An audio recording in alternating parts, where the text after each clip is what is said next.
Bom dia! Vamos estar em pé?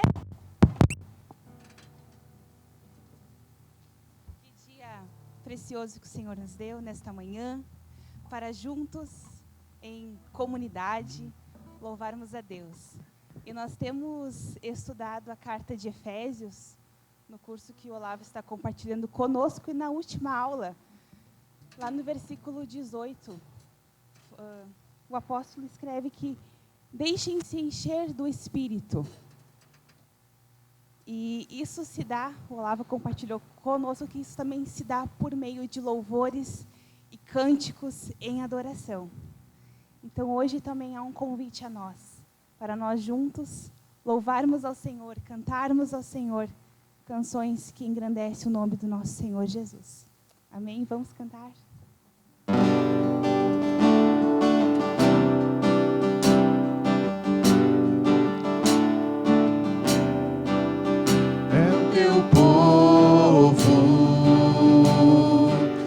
Aqui presente, todos numa só voz, declarando que só Tu és grande. Exaltamos Teu doce nome, pelo amor, pela cruz, por Teu Filho Jesus, pois és santo, sim, és digno de louvor e de ser adorado. És bondoso, Pai querido, entre todas as coisas, Tu és verdadeiro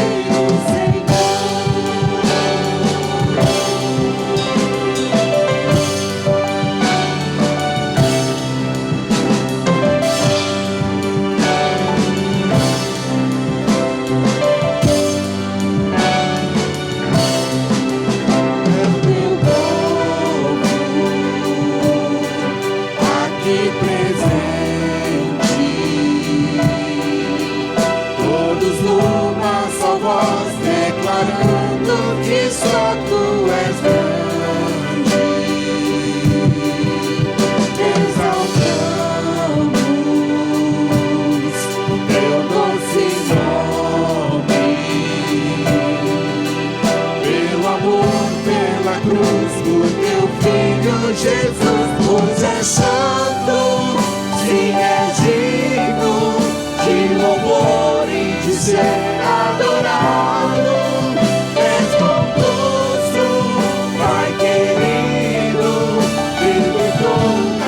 Coisas, Tu és verdadeiro Senhor, pois és santo, sim, és digno de louvor e de ser adorado. És bondoso, Pai querido, dentre todas as coisas, Tu és verdadeiro.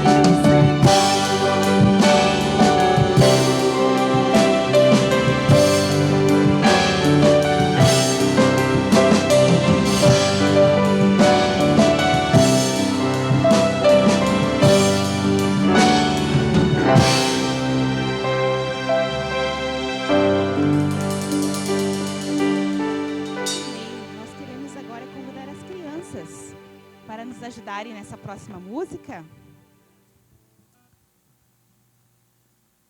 Vamos lá? Podem vir.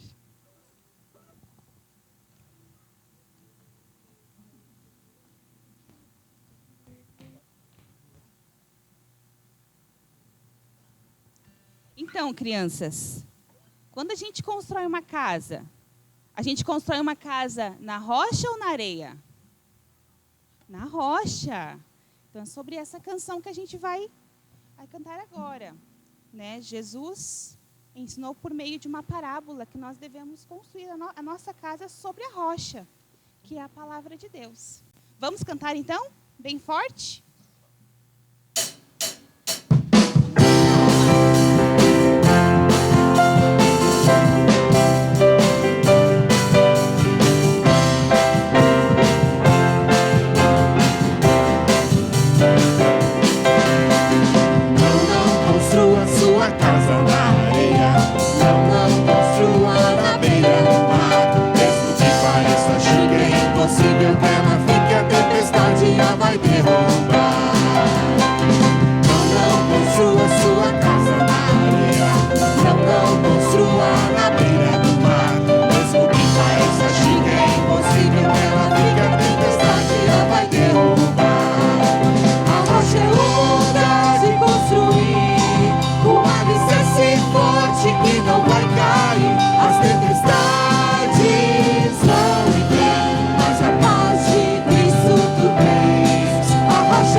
eu para a cruz,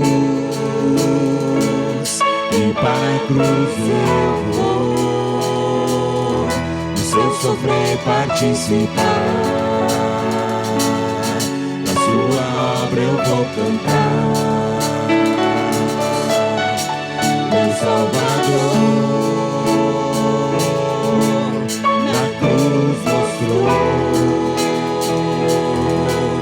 O amor do Pai, o justo Deus. Pela cruz me chamou, gentilmente me atraiu e eu, sem palavras, me aproximo, quebrantado por seu amor.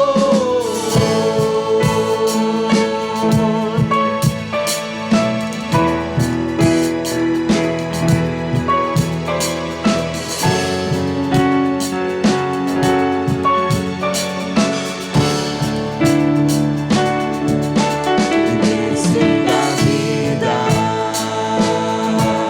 de graça recebi, por sua cruz, a morte me livrou, trouxe minha vida. Eu estava condenado, mas agora pela cruz eu fui reconciliado. Pela cruz me chamou, gentilmente me atraiu e eu, sem palavras, me aproximo, quebrantado por seu amor. Pela cruz me chamou, gentilmente me atraiu e eu, sem palavras, me aproximo, quebrantado por seu amor. Impressionante é o seu amor.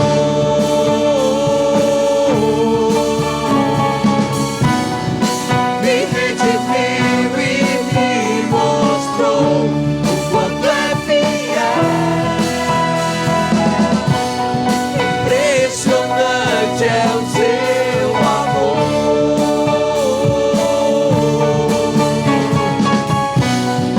Me redimiu e me mostrou o quanto é fiel.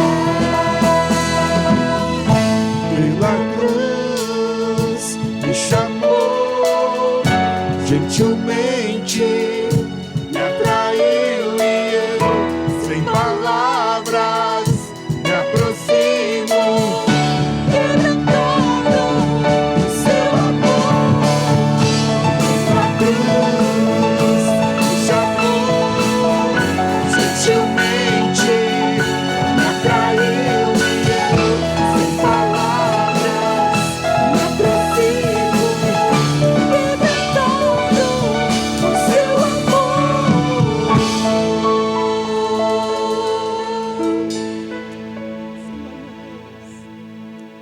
Obrigado, Senhor, porque um dia o Senhor, por meio do seu Filho amado Jesus Cristo, alcançou a todos nós, Pai, uma nova vida em Ti.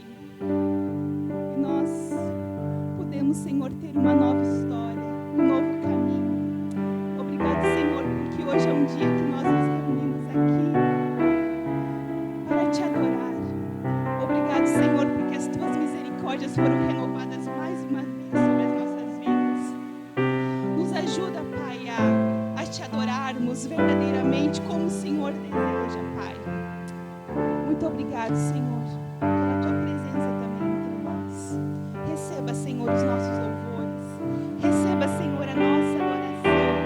Que ela chegue, Senhor, até a Ti, Pai, como um perfume mais agradável, Pai, de nós, Tuas criaturas, Senhor. Obrigado, Senhor. Em nome de Jesus, nós oramos.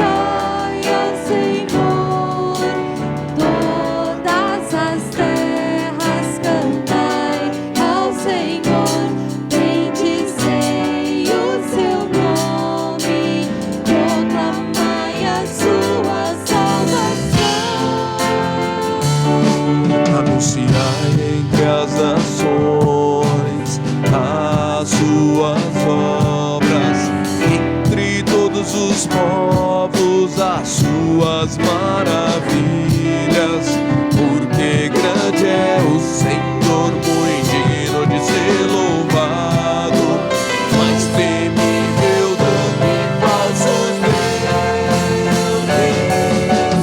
Glória e majestade estão diante dele, força e formosura no seu santuário. Glória e majestade estão diante dele, força e formosura no seu santuário.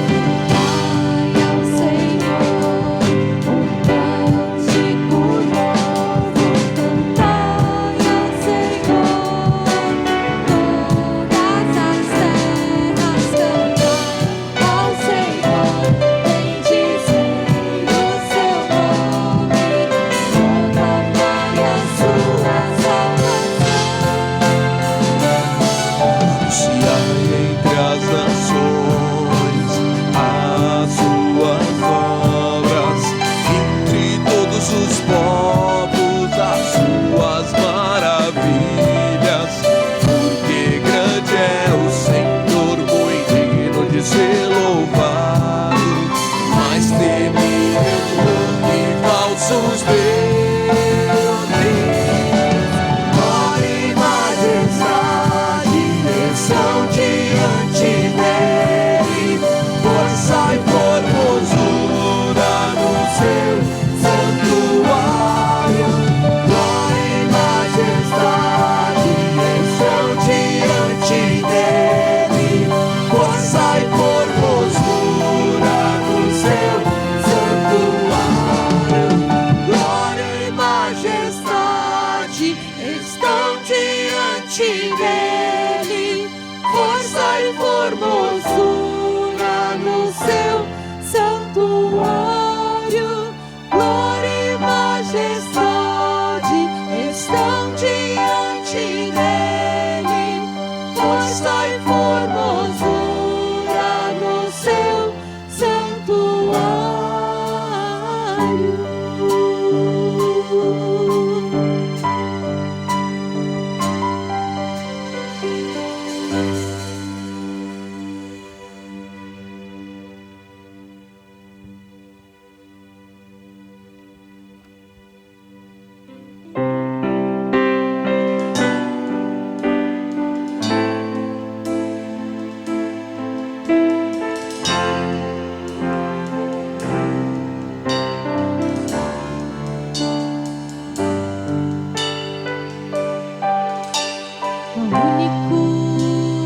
Digno de receber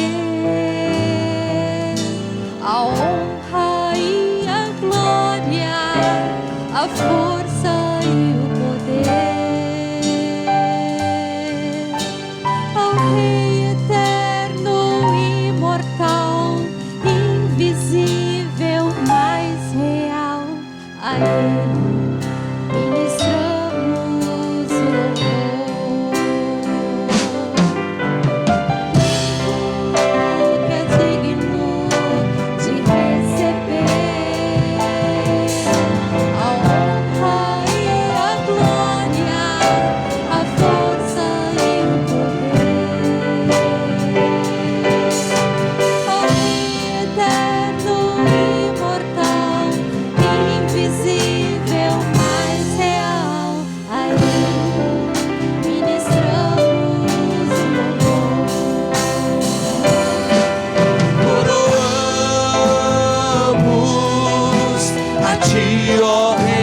louvor.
Deus e Pai, consagrado seja, Deus, nosso ser a Ti, ó Pai. Consagramos também esse momento que vai começar agora, ó Pai. Esse momento tão sublime, ó Deus, em que a Sua palavra vai ser aberta, que nós vamos ler, vamos nos alimentar daquilo que Tu queres falar para nós, ó Pai. Então que nesse momento, toda distração, toda preocupação, ó Pai, fique longe da nossa mente. E o nosso foco seja em entender, ó Deus, a mensagem que Tu tens individualmente para cada um de nós, Pai. A começar na minha vida agora, fala, ó Pai, aos nossos corações, Deus. Em nome de Cristo que nós podemos, ó Pai, celebrar um momento como esse, de louvor, de palavra, ó Pai. Que nós temos esse livre acesso ao Senhor, Pai. Amém, Senhor. Amém. Pode sentar.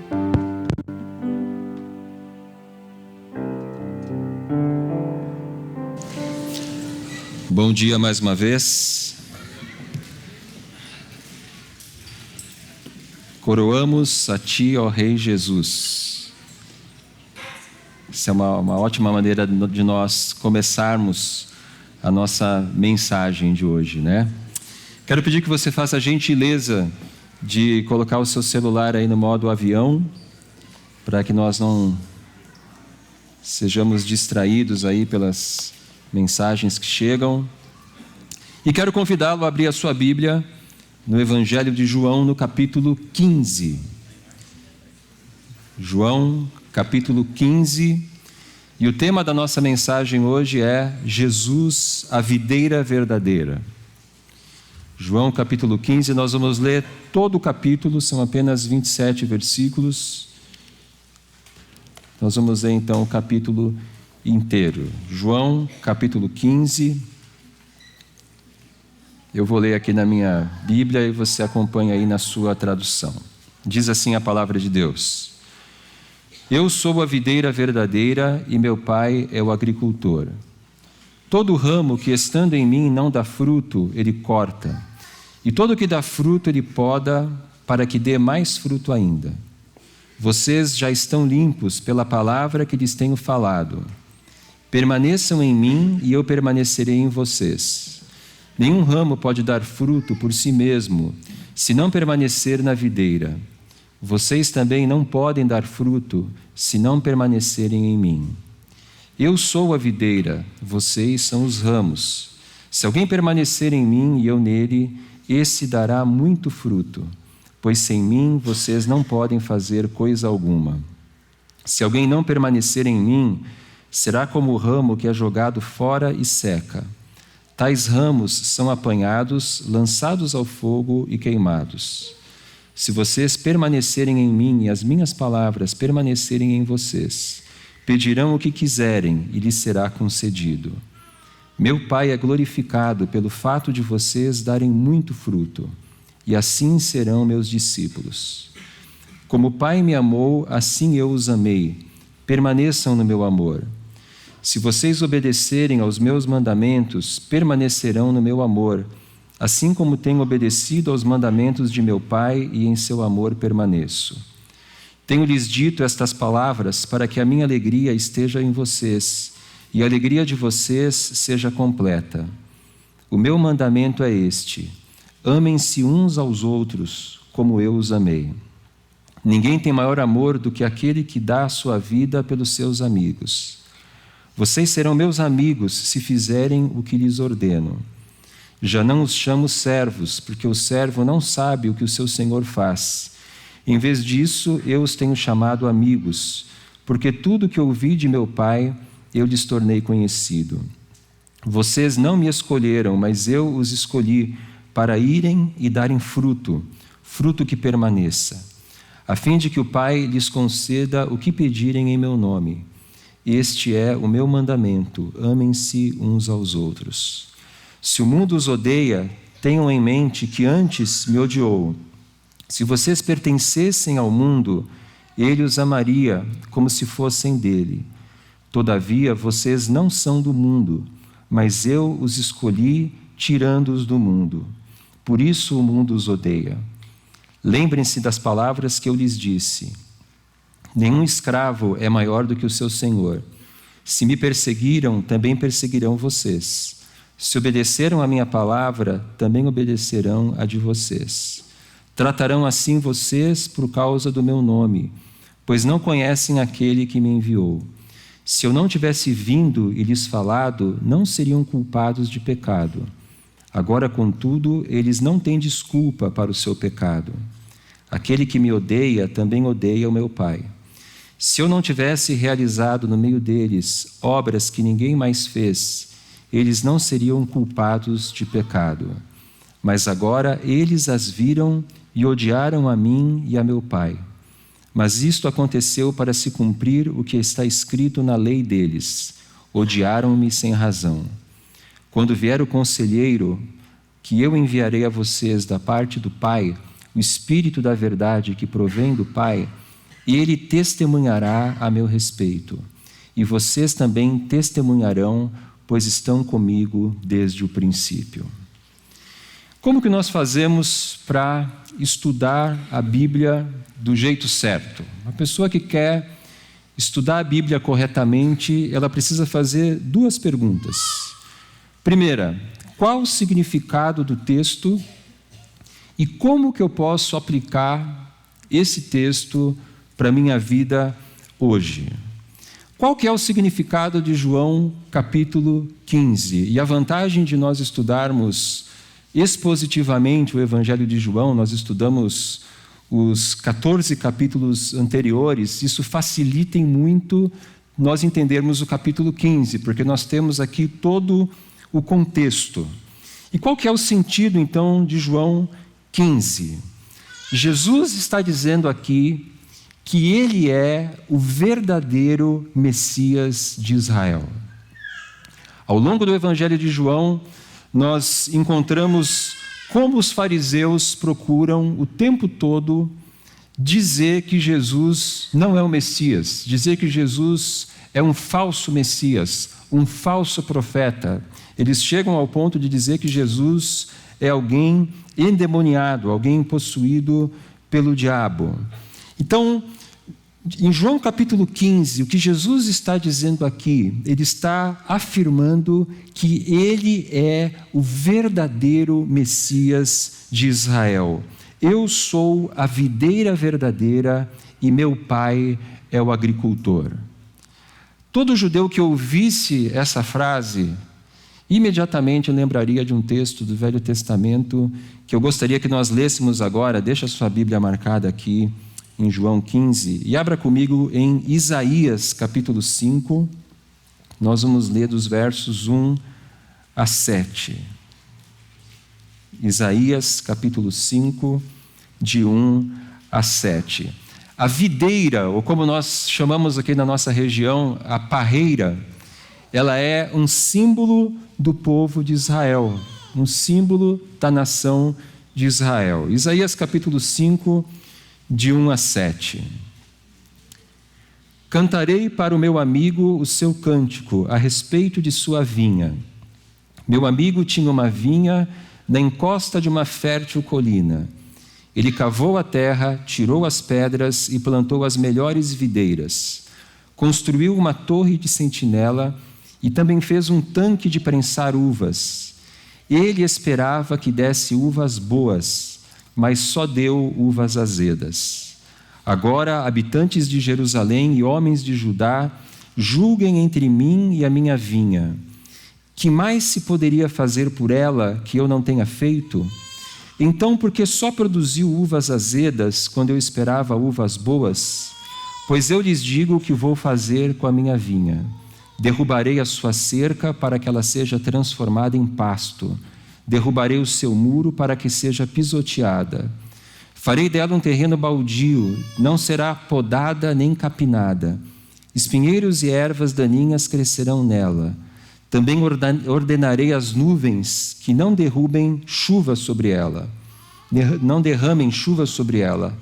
Pois bem, a vinha do Senhor dos Exércitos é a nação de Israel, e os homens de Judá são a plantação que ele amava. Ele esperava justiça, mas houve derramamento de sangue. Esperava retidão, mas ouviu gritos de aflição. Então, Deus é o amigo que construiu um parreiral. E ele colocou nesse parreiral as melhores parreiras. E ele esperava que a safra seria de uvas boas, mas a safra foi de uvas azedas. E basta nós olharmos para a história de Israel para nós entendermos essa parábola. Deus, ele chama Abraão, e a partir de Abraão, então, ele cria o seu povo, e esse povo, então, vai cativo, ser escravo no Egito, e Deus liberta Israel do Egito por meio de Moisés.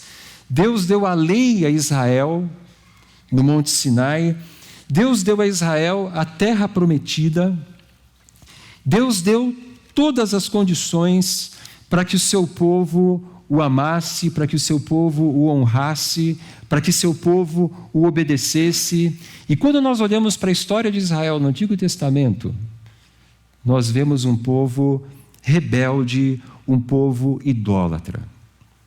E quando o próprio Deus vem na pessoa de Jesus, vem na pessoa do Messias, esse Messias é rejeitado. Esse Messias é condenado e é morto, rejeitado pelo seu próprio povo. João, no capítulo 1, versículo 11, diz que ele veio para o que era seu, mas os seus não o receberam. Então, o povo de Israel foi uma grande decepção. O povo de Israel se tornou idólatra, rejeitou o seu Messias. E o que Jesus está dizendo aqui, voltando para João capítulo 15, o que Jesus está afirmando nesse capítulo é que Cristo é o Israel fiel que cumpriu toda a vontade de Deus e que se entregou como um sacrifício por toda a humanidade na cruz.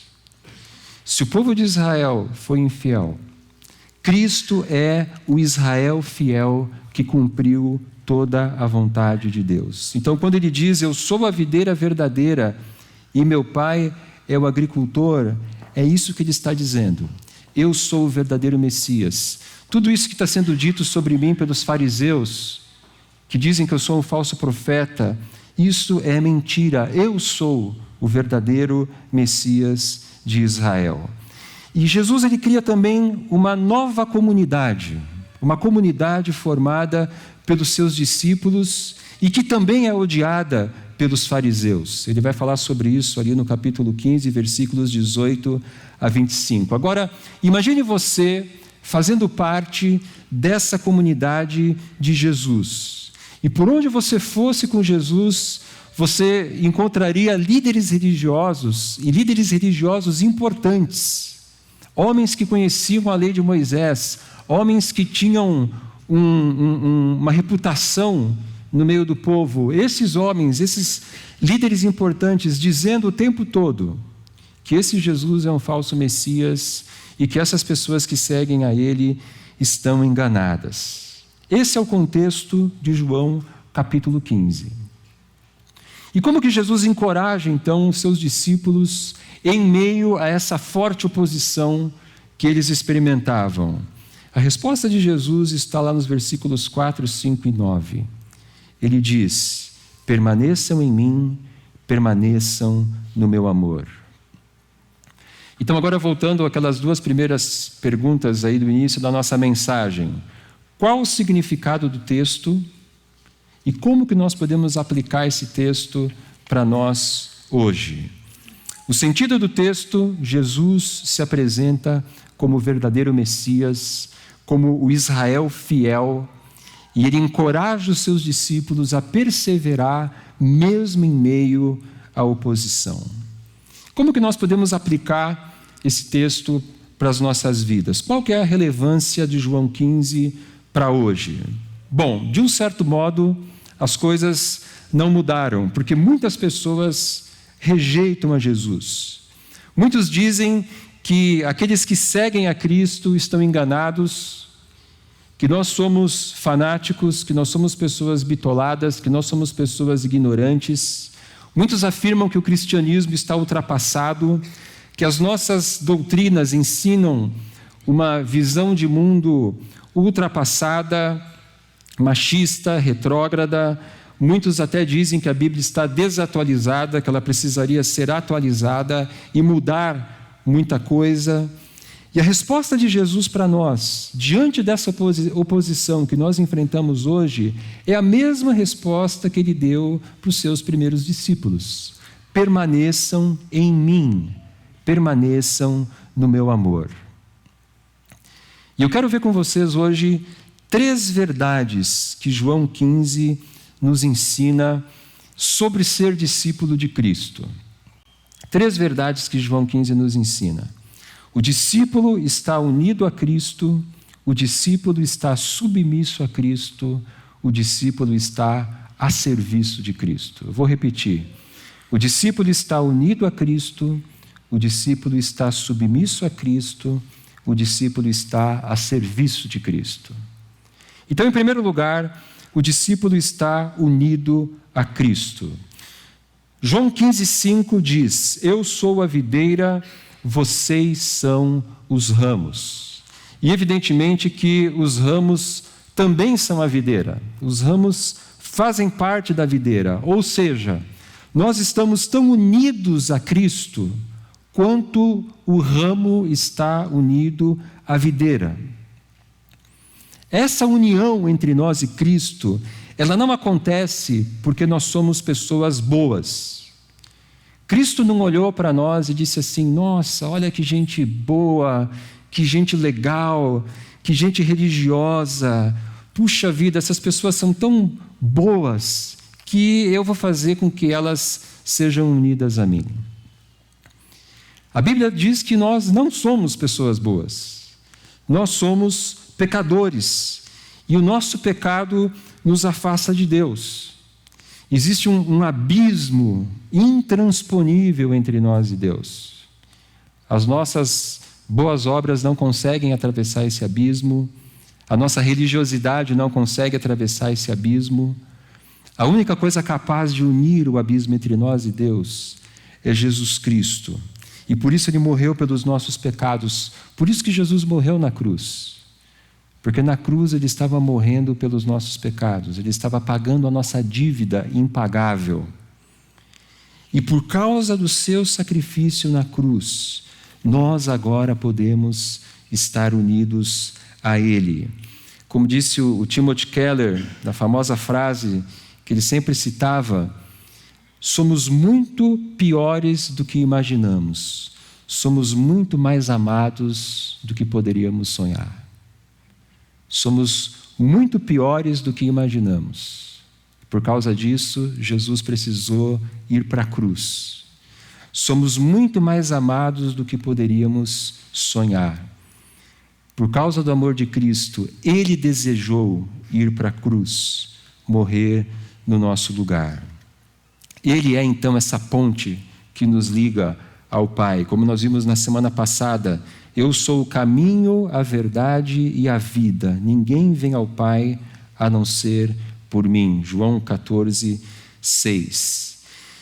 O discípulo está unido a Cristo, e porque nós estamos unidos a Ele, nós também estamos unidos à igreja como corpo de Cristo. Então nós não apenas estamos unidos a Cristo, mas nós estamos unidos uns aos outros. Jesus, no seu ministério, Ele criou uma comunidade de discípulos que mais tarde se tornaria a igreja. E o seu mandamento para essa nova comunidade é: amem-se uns aos outros como eu os amei. E é por isso que nós podemos dizer que não fazer parte de uma igreja é um erro grave. É possível ser cristão e não fazer parte de uma igreja? Sim. Isso é possível porque a nossa salvação é pela fé no sacrifício de Cristo por nós, e não em participarmos de uma igreja. O ladrão na cruz, ele não teve tempo de fazer parte da comunidade de discípulos. E mesmo assim Jesus disse para ele: hoje estarás comigo no paraíso. Mas um cristão pode ser maduro sem fazer parte de uma igreja? E a resposta clara de todo o Novo Testamento é não. Jesus nos salva como indivíduos e Ele então nos coloca dentro de uma comunidade. É no contexto da comunidade que nós vamos crescer. E Jesus criou uma comunidade imperfeita. Basta nós olharmos a maneira como os discípulos se comportaram durante o ministério de Jesus, e mesmo naquele momento, quando Jesus foi preso e todos o abandonaram. Mas a imperfeição da igreja não é uma desculpa para nós rejeitarmos essa comunidade. Muito pelo contrário, a ordem de Jesus é: amem-se uns aos outros. E como nós vimos no estudo de João capítulo 13, o amor não é um sentimento, o amor é uma decisão, o amor é uma atitude, o amor é ação. Eu não preciso sentir amor para amar, eu preciso agir com amor. E Paulo descreve esse amor de forma prática, vai aparecer projetado aqui. Por exemplo, Colossenses capítulo 3, versículos de 12 a 15. Portanto, como povo escolhido de Deus, santo e amado, revistam-se de profunda compaixão, bondade, humildade, mansidão e paciência. Suportem-se uns aos outros e perdoem as queixas que tiverem uns contra os outros. Perdoem como o Senhor lhes perdoou. Acima de tudo, porém, revistam-se do amor, que é o elo perfeito. Que a paz de Cristo seja o juiz em seus corações, visto que vocês foram chamados a viver em paz como membros de um só corpo, e sejam agradecidos. Vejam que o texto fala de suportar uns aos outros, ou seja, ter paciência, fala de perdoar uns aos outros. Isso significa que nós iremos ofender uns aos outros eventualmente, e precisaremos perdoar uns aos outros, e precisamos viver em paz uns com os outros. Precisamos fazer as pazes, precisamos nos respeitar ao invés de viver brigando o tempo todo. E viver em comunidade sempre foi e sempre será um desafio. Muitas vezes a igreja será para nós um lugar desafiador. Desafiador para a nossa paciência, para o nosso perdão. Mas é na igreja que Cristo quer que nós estejamos. Eu sou a videira, vocês são os ramos. O meu mandamento é este: amem-se uns aos outros como eu os amei. Então, a primeira verdade de João capítulo 15 é que nós estamos unidos a Cristo e unidos à igreja como o corpo de Cristo. A segunda verdade de João capítulo 15 é que o discípulo está submisso a Cristo. João 15:8, o próprio Jesus usa o termo discípulo. E o que é um discípulo? O discípulo é um seguidor, ele é um aprendiz, ele é um aluno, ele é aquele que quer ser como seu mestre e que se coloca aos pés do seu mestre para aprender. O discípulo é aquele que se submete ao seu mestre. João 13:13, Jesus diz: vocês me chamam mestre e senhor, e com razão, pois eu o sou. Agora veja o que Jesus diz em João 15, de 9 a 11. João 15, de 9 a 11. Como o Pai me amou, assim eu os amei. Permaneçam no meu amor. Se vocês obedecerem aos meus mandamentos, permanecerão no meu amor, assim como tenho obedecido aos mandamentos de meu Pai, e em seu amor permaneço. Tenho-lhes dito essas palavras para que a minha alegria esteja em vocês e a alegria de vocês seja completa. Então, o discípulo de Jesus, ele permanece no amor de Cristo, obedecendo a Cristo. Agora, nós temos dificuldade em obedecer pessoas, porque pessoas são imperfeitas. Pessoas podem ter visões erradas, pessoas podem ter opiniões erradas, pessoas são manipuladoras.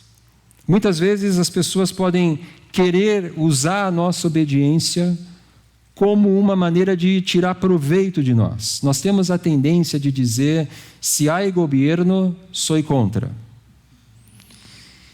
Mas a pergunta que nós precisamos fazer é: Quem é o nosso mestre a quem nós devemos obediência? E o nosso mestre não é uma pessoa qualquer, não é um ser humano qualquer.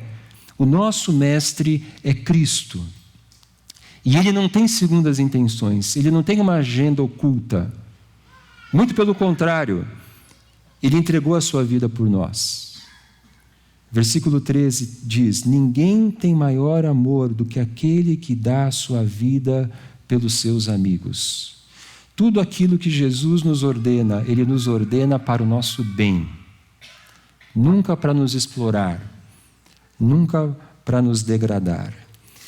E Cristo é Deus, ele sabe todas as coisas. E o nosso Deus, ele é um Deus todo sábio.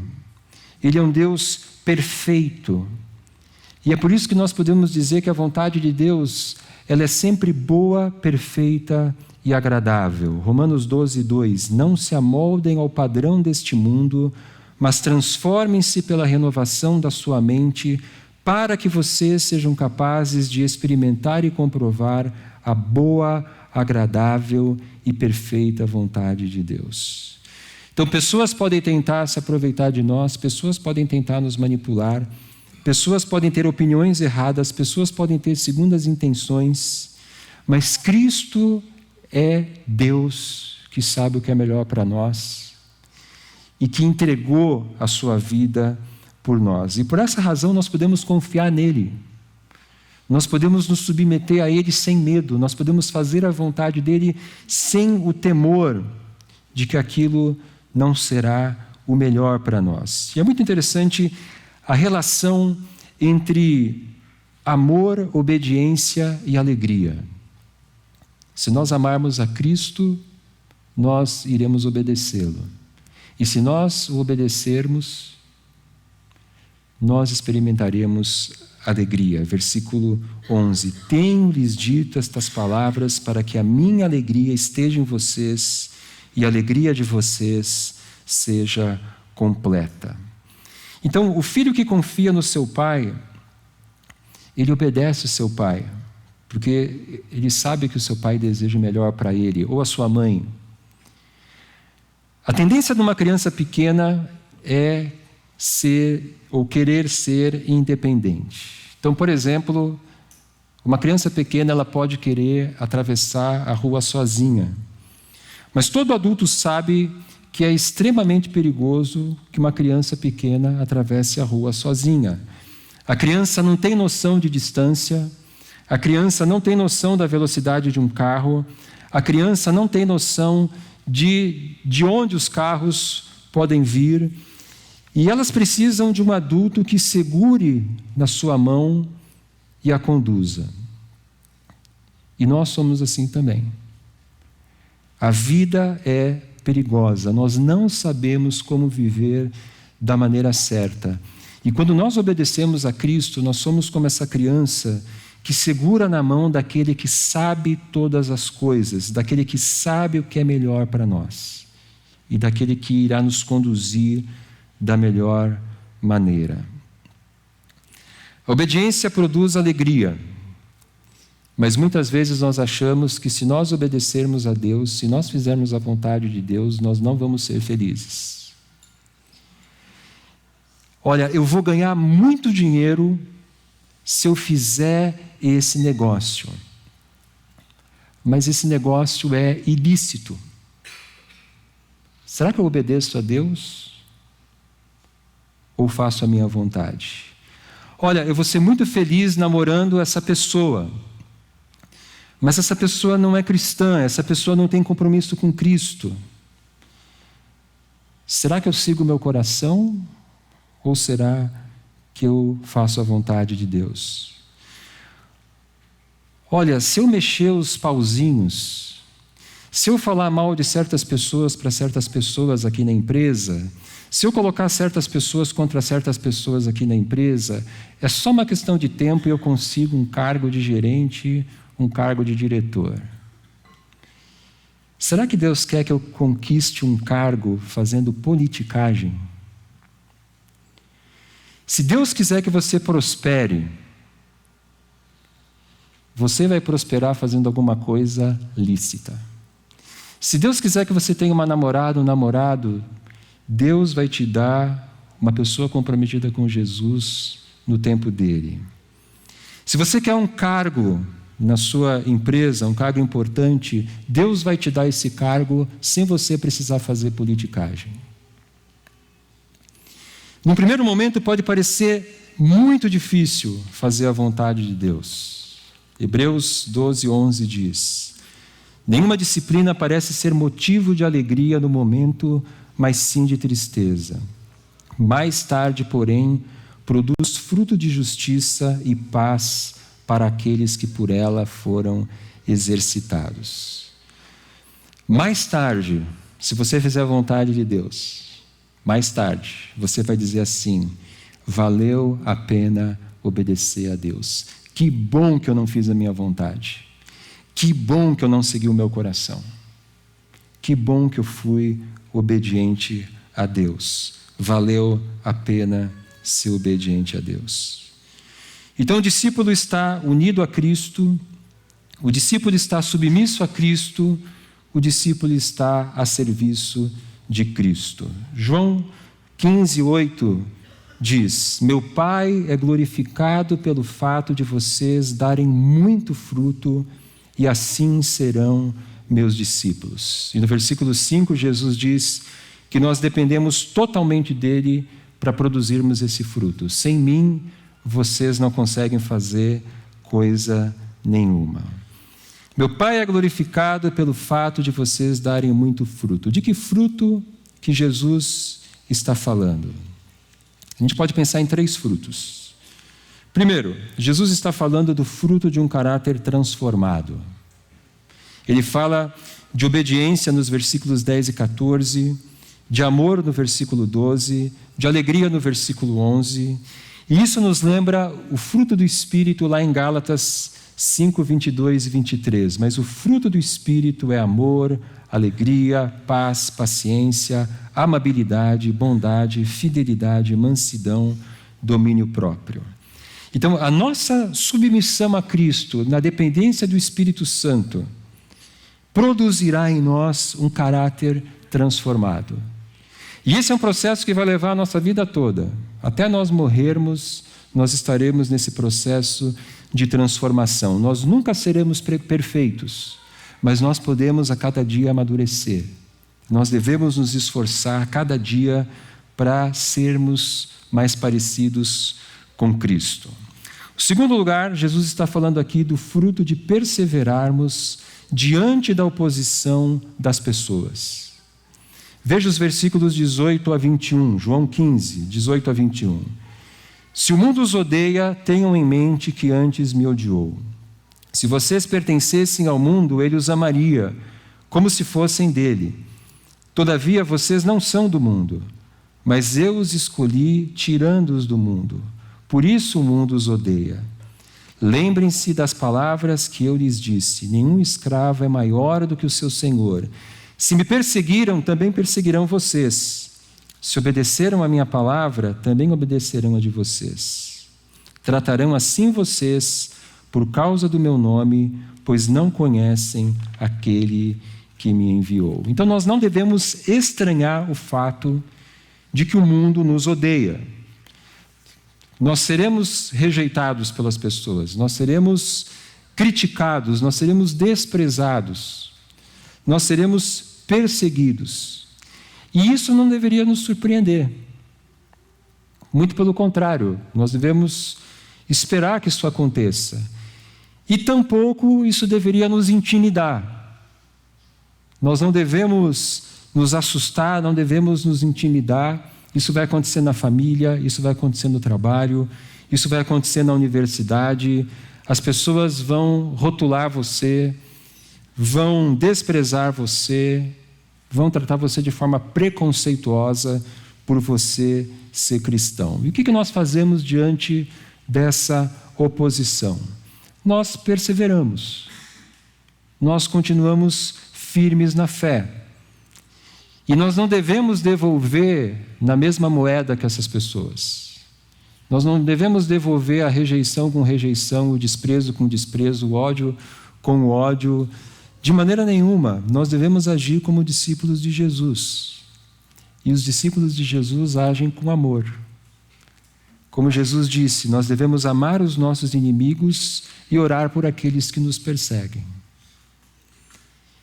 Em terceiro lugar, Jesus está falando do fruto que é compartilharmos o Evangelho com outros. Versículos 26 e 27. Quando vier o conselheiro, que eu enviarei a vocês da parte do Pai, o Espírito da verdade que provém do Pai, ele testemunhará a meu respeito. E vocês também testemunharão, pois estão comigo desde o princípio. Vocês também testemunharão. Nós temos conosco esse conselheiro, nós temos conosco o Espírito Santo habitando em nós. E por causa disso, nós podemos falar de Jesus para as pessoas. O fruto que Jesus está falando aqui é o nosso testemunho. Abrirmos a nossa boca e falarmos do Evangelho para as pessoas. Mas e se as pessoas não aceitarem o Evangelho? Não tem problema. O nosso papel não é converter as pessoas. Esse é o papel do Espírito Santo.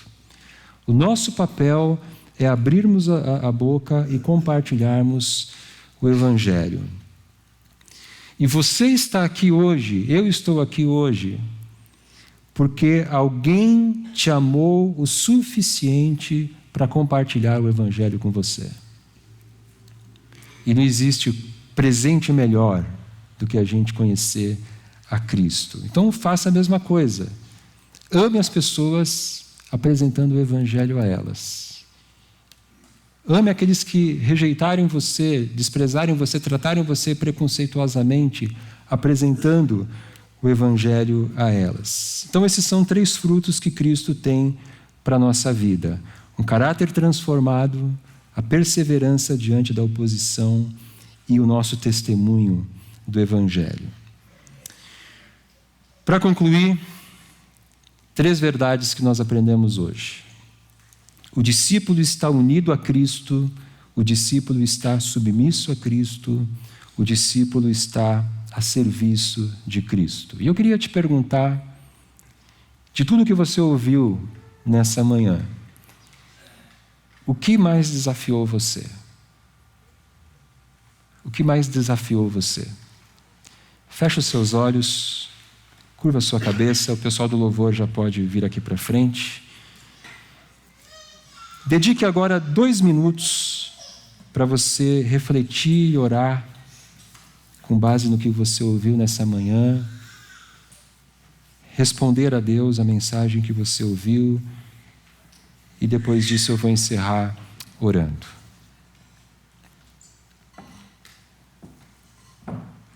Obrigado, Senhor, por estarmos unidos a Ti por meio do Teu sacrifício na cruz. Obrigado por fazer de nós Teus discípulos. Nos capacita para vivermos uma vida de submissão e de serviço a Ti. Transforma nosso caráter, nos faz perseverar diante da oposição e nos usa para levar o Evangelho a outros. É o que nós te pedimos, em Teu nome, Senhor. Amém. Meus queridos, nós terminamos nossa celebração. Deus abençoe a sua vida. Uma ótima semana a todos.